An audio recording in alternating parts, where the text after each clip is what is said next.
فرعون اور اس کی خادمہ۔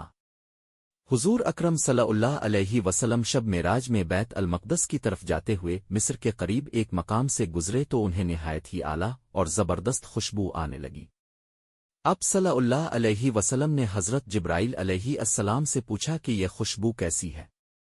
جواب ملا کہ فرعون کی بیٹی کی باندی مشاطہ اور اس کی اولاد کی قبر سے آ رہی ہے۔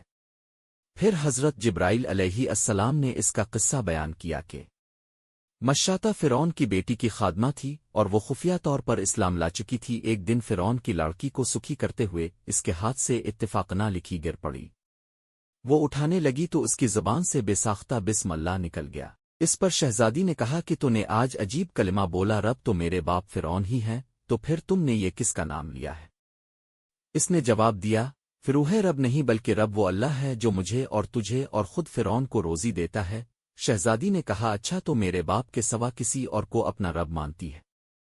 اس نے جواب دیا، ہاں ہاں، میرا تیرا اور تیرے باپ سب کا رب اللہ تعالیٰ ہی ہے۔ شہزادی نے اپنے باپ سے کہلوایا۔ وہ سخت غضبناک ہوا اور اسی وقت اسے برسر دربار بلوا بھیجا اور کہا، کیا تو میرے سوا کسی اور کو اپنا رب مانتی ہے؟ اس نے کہا کہ میرا اور تیرا رب اللہ تعالیٰ ہی ہے جو بلندیوں اور بزرگی والا ہے۔ فرعون نے اسی وقت حکم دیا کہ تانبے کی جو گائے بنی ہوئی ہے اس کو خوب تپاوا جائے، اور جب بالکل آگ جیسی ہو جائے تو اس کے بچوں کو ایک ایک کر کے اس میں ڈال دیا جائے، آخر میں خود اسے بھی اسی میں ڈال دیا جائے۔ چنانچہ وہ گرم کی گئی۔ جب آگ جیسی ہو گئی تو حکم دیا کہ اس کے بچے کو ایک ایک کر کے اس میں ڈالنا شروع کرو۔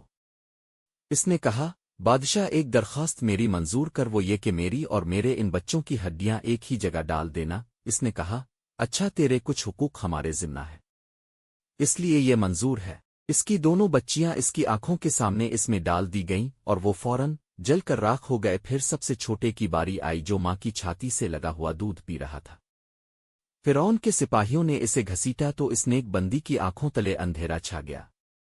اللہ تعالیٰ نے اس بچے کو اسی وقت زبان دے دی اور اس نے بآواز بلند کہا، اماں جان، افسوس نہ کر اماں جان، ذرا بھی پس و پیش نہ کرو، حق پر جان دینا ہی سب سے بڑی نیکی ہے۔ چنانچہ انہیں صبر آ گیا۔